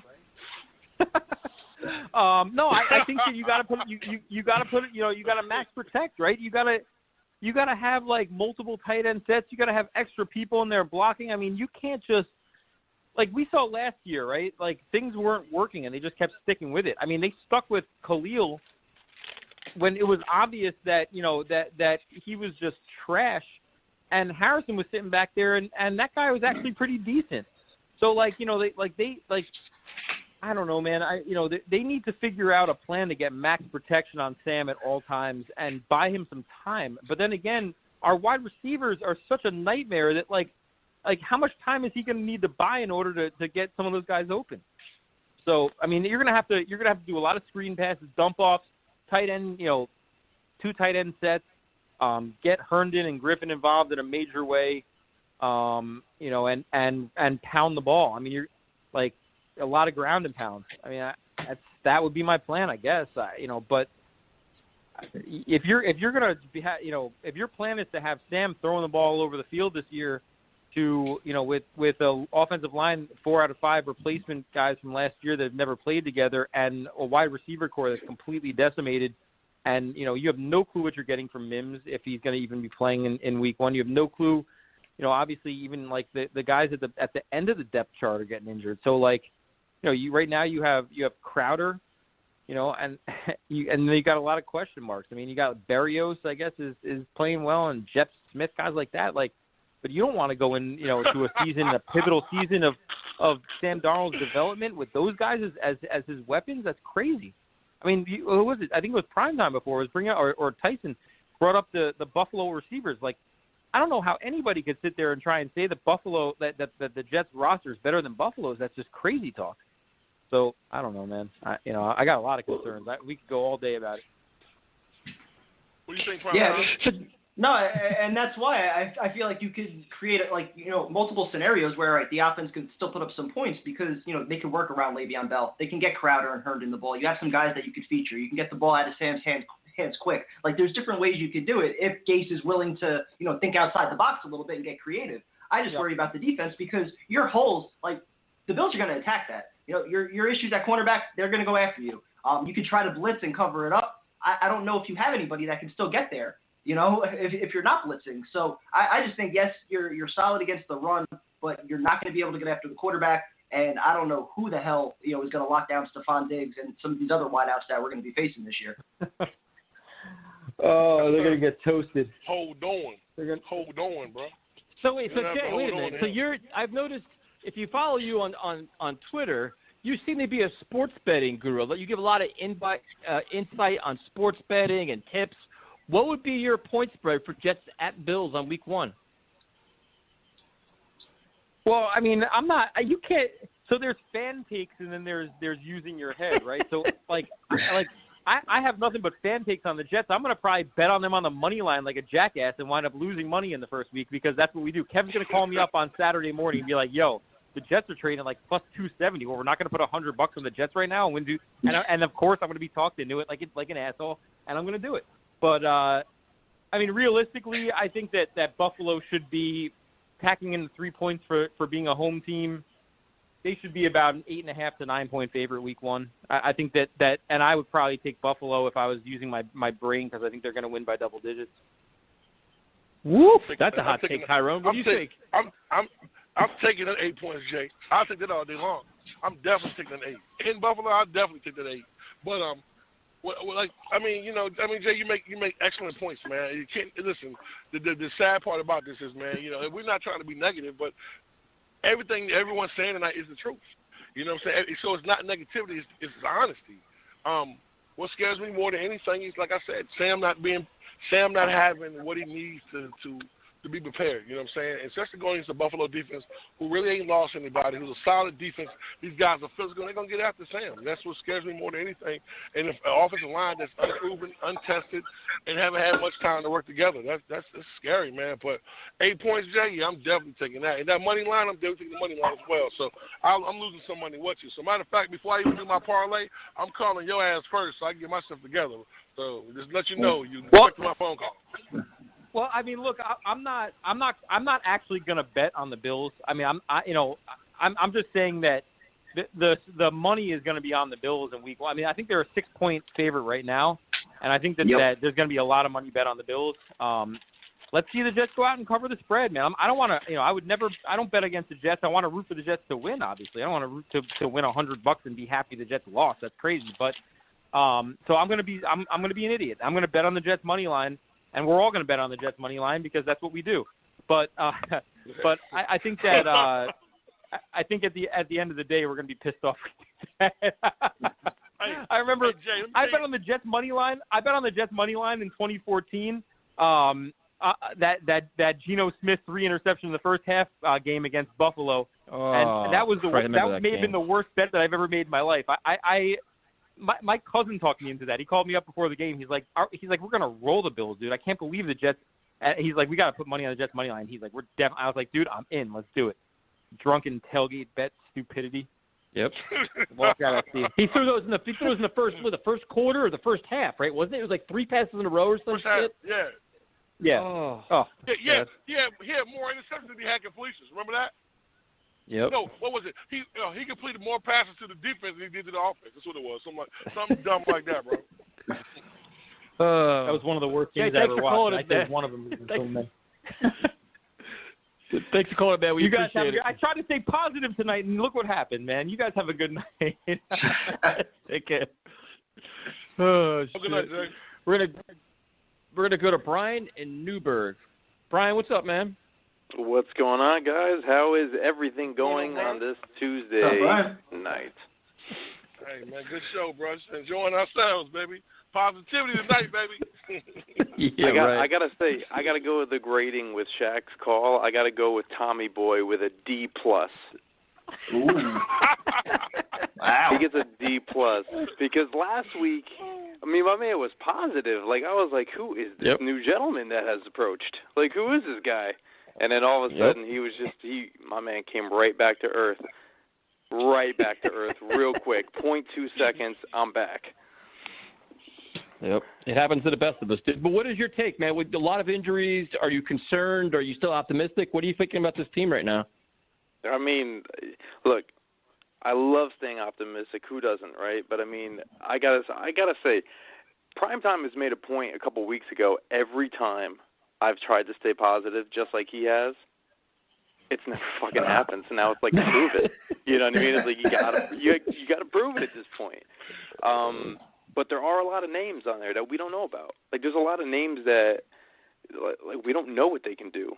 And on the same point, if we don't know what they can do, we can't automatically trash them.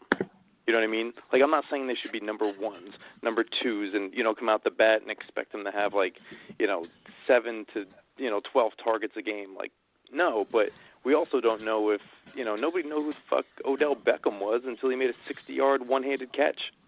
You know what I mean? Like, I'm not putting him on that level, and at the same point with this whole Sam Darnold thing, if he has if he has one other, year that it's terrible, that, is he going to pick, Gase or Sam Darnold? He's probably going to pick Sam Darnold for the next 2 years because it's a cheap quarterback. Like, you still have a quarterback. So how do you feel about the offensive line? I mean, it's hard to say until you get in there. It's just, everybody's fucking new. I'm glad that we have veterans on there. I'm glad that we have veterans on there, I'll say that. But I mean, like, what offensive line until we see it? You know what I mean? Like, you just got to be real with it, right? Like, I mean, we have a monster of a fucking guy on there, and then you have Van Roten, I forget how you say his name in some weird, cool German way. And then you got, you got a new center, you got a new left tackle, left guard, right tackle, fucking new people, that want to be in these positions too. Like, you know what I mean? Everybody's ready to roll, but they feed off each other. If they don't feed off each other, we're all fucked. Yeah, we screwed, bro. What do you think, Prime Time? Well, I was going to shift over to the defense and just get your thoughts on the cornerback position and outside linebacker, since we're still dealing with the injuries with Desir. He still hasn't practiced yet. We still haven't seen Zuniga yet. So how do you expect Greg Williams to try and cover this up? You know what it is, man? Like, Bless Austin showed pretty good. He showed pretty good signs, like flashes at the end, but he also can't stay healthy. Like, that's the problem, right? Isn't that the problem in college that he had? He couldn't stay healthy. The depth with, new people coming in has always been a problem with us. The only time we ever had really good cornerbacks was, Revis, Cromartie, and you know what I mean? And it's just, it is depressing at times to look at it. But then again, like I said, there's a lot of new names. And it's like, do I think Bless Austin is going to make himself known? I do. Do I think Poole is going to be back in time? I do. I think it'll be harder than people actually think to pass against us, because somehow, some fucking way, Greg Williams makes a genius out of himself and uses everybody in the right context. I don't know how he does it, but the guy does it. Who knew that the Browns had a defense when he was over there? Nobody knew nobody knew that they had a defense until he arrived. And then all of a sudden, you noticed that the ball started going back to defense. The ball started going back to defense. They started controlling the clock a little bit more. So he knows what he's doing. It's just we don't have those names. One thing I could potentially see him doing is maybe going back to a little bit of a 4-3. I know he's done that with some other defenses he's been with. I think you have the pieces to do that between Quinn Williams, Henry Anderson. You got McClendon back. I think Jenkins could even play on the end in a 4-3. Not to mention Shepard and Fadukazi and Phillips. You have a lot of guys in that front seven that I think you can rotate along that defensive line. So I don't know. I'm interested to see what they're going to – I mean, if they're taking Bronson and they're putting him on the offensive line, I'm wondering who's taken in that spot, or if he's going to play Iron Man. Who, Kafusi? Yeah, I don't know.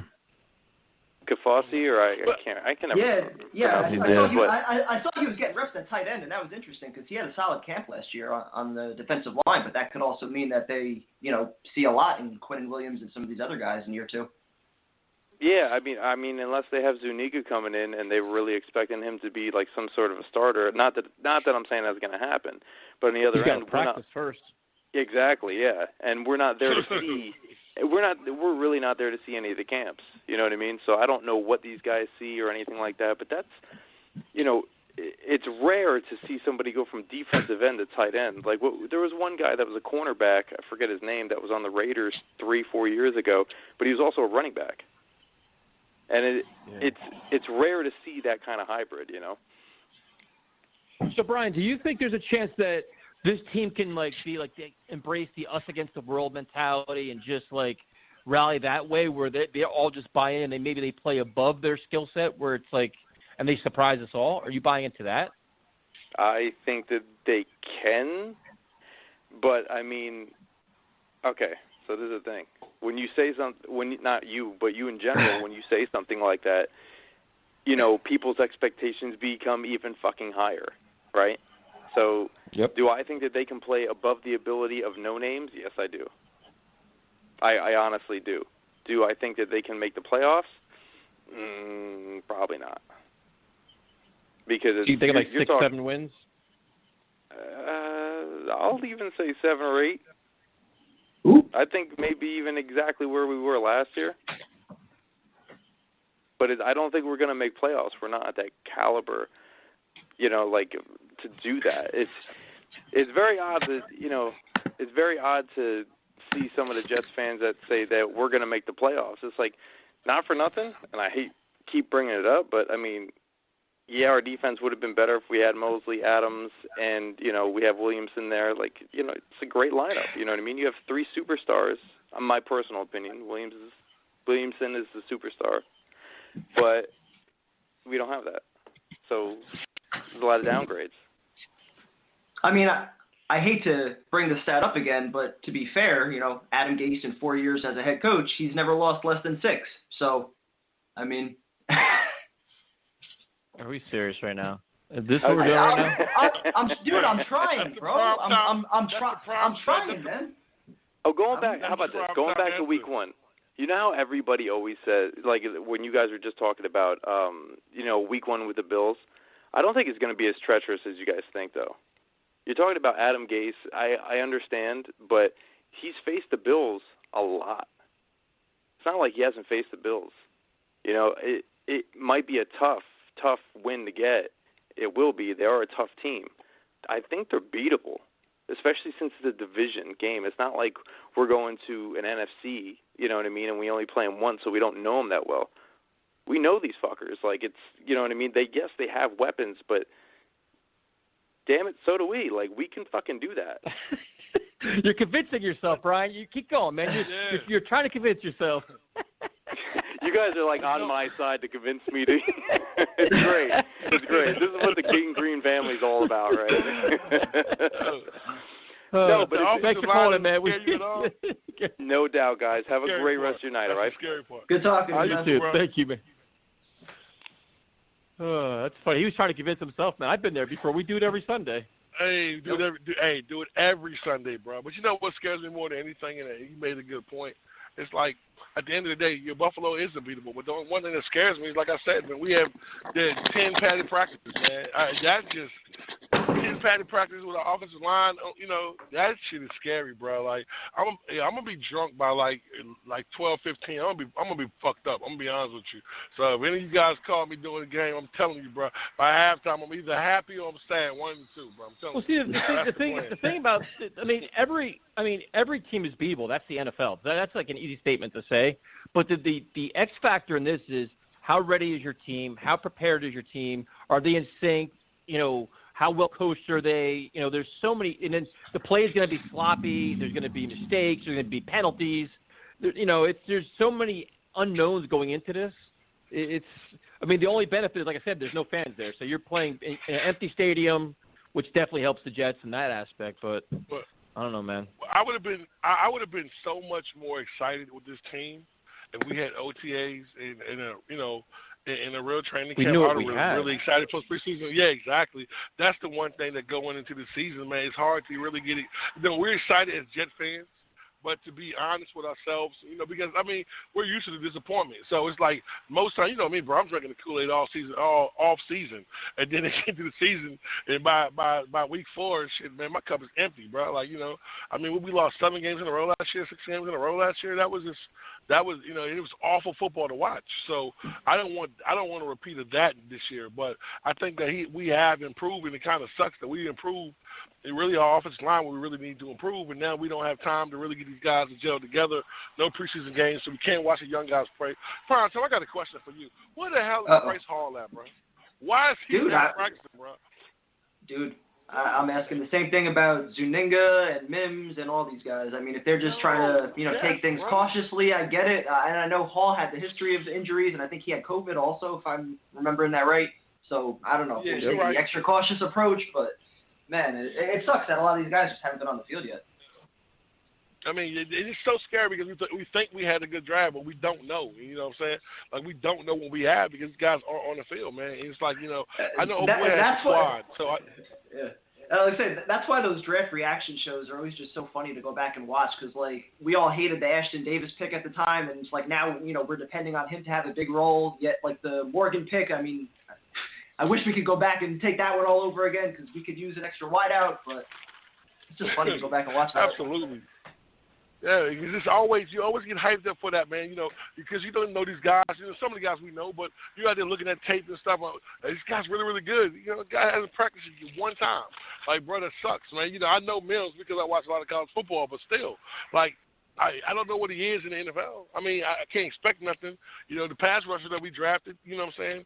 He's not even, he has a quad, so that could be week 3, week 4, you know what I'm saying, with no practice. So what do you expect from a guy who coming to the NFL with no practice? This is, I don't know, bro. It's gonna be. I'm excited. We got football coming.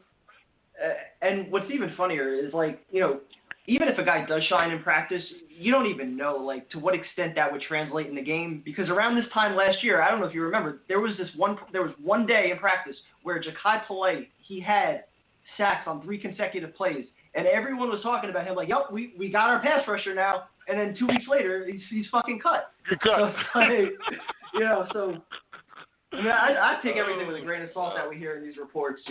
It's so hard to predict. And you know what, man? Polite is, his new name is the P word, man. I don't even say his name anymore, bro. That shit just killed me, bro. Like, I'm all excited, bro, hyped up, bro. And this kid made it, 3 weeks, bro? 3 weeks. And then he has a real problem because he went to 3 other teams and all of them cut his ass as well, bro. Jesus Christ. He's still on the Rams practice squad right now. On the practice squad, absolutely. You know what I'm saying? Well, we could have had what's old boy from Michigan with the long hair? What was his name? Was it the Patriots? We could have had him, bro. Jesus Christ. Yeah. Man, just give me a pass rusher, please. Just one. I mean, he don't even got to be good. Just give me somebody who can give me 8 sacks and put some pressure on him. I'll be happy with that. Jesus Christ, man. Damn, bro. All right. We're going to go to Justin. Justin, what's up, man? Oh, what's up, fellas? Blaze. What's going on? What's going on? Let's get with it, Jay. What's going on? What you thinking, baby? Well, what's the deal with this? Can we get an update? What's the deal with this Money Shredder nonsense? Is he canned or is he not? I knew that was coming up, buddy. I knew that was coming. Oh. Does anybody have details on that?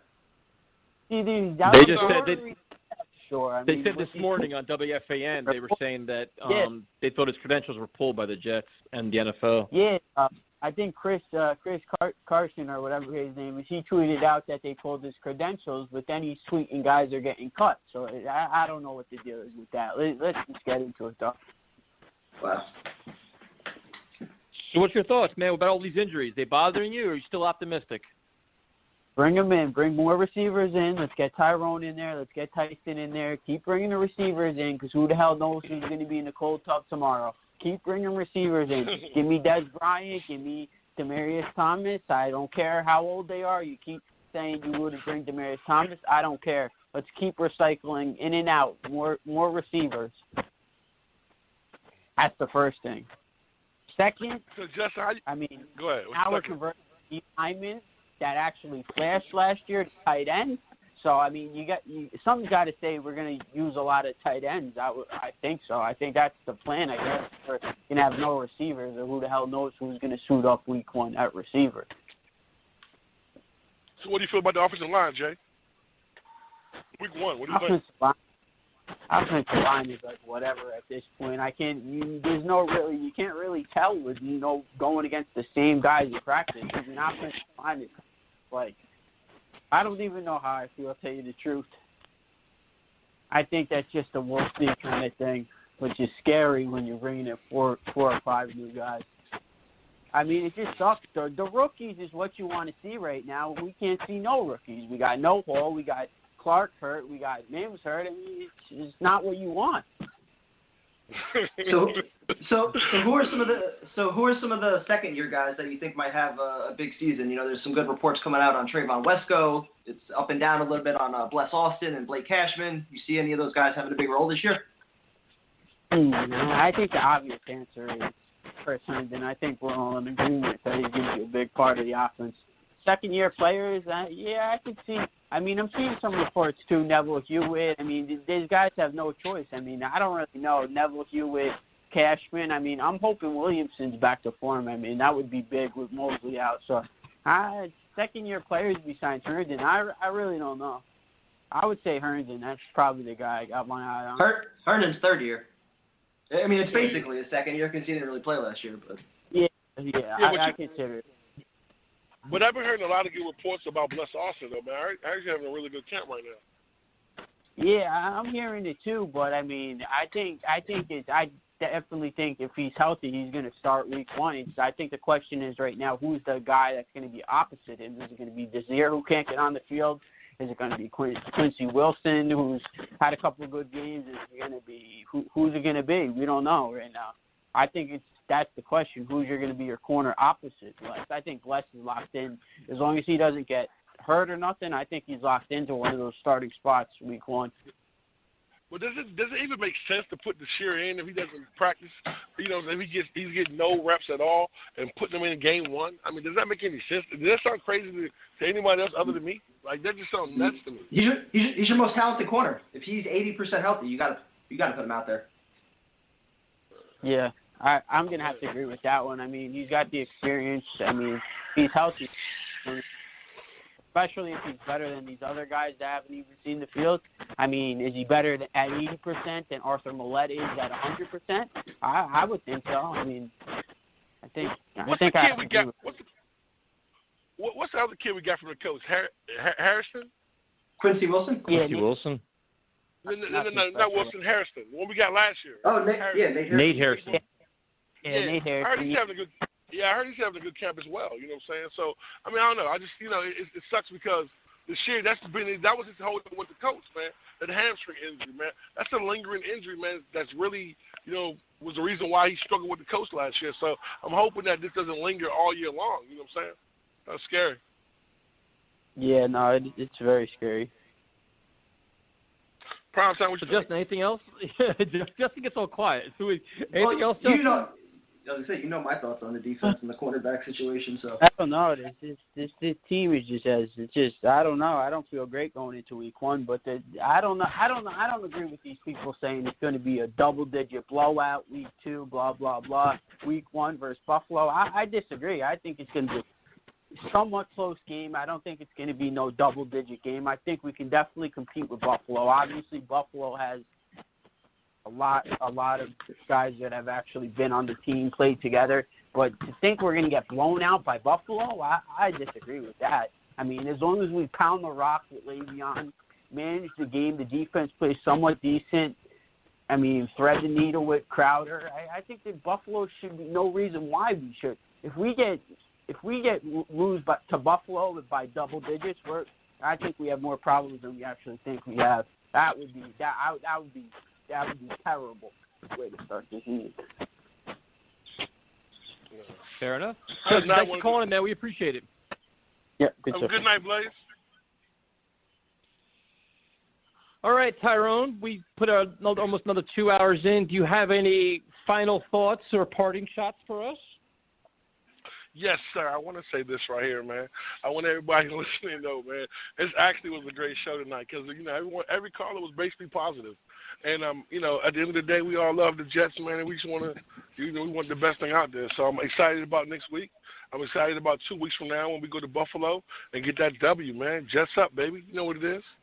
Prime time. Like my man Brian in Newburgh said, I just want to see it improve it. So I think everybody knows that once this team is finally successful and playing some winning football and they actually show us something, this show is going to reach a whole nother level. But, you know, we've been doing it for too damn long to not have some winning football to talk about, which is why we always sound so frustrated. So bear with us. Hopefully good days are ahead. Again, at Talk Jets Radio on Instagram and YouTube. Check us out. We'll be talking. Yeah, like I said, we don't enjoy being negative. We just try to point the points that we see and just the concerns that we have, and we hope to be wrong. We hope to win a lot of games, and we shall see. So we're going to be launching a Friday show once the season starts, and also maybe a post-game show right after the game, a live stream. We may be doing a live stream after the game, so stay tuned for that, and we'll talk to everybody next Tuesday. See you guys later. Later. All right, bro. Have a good one.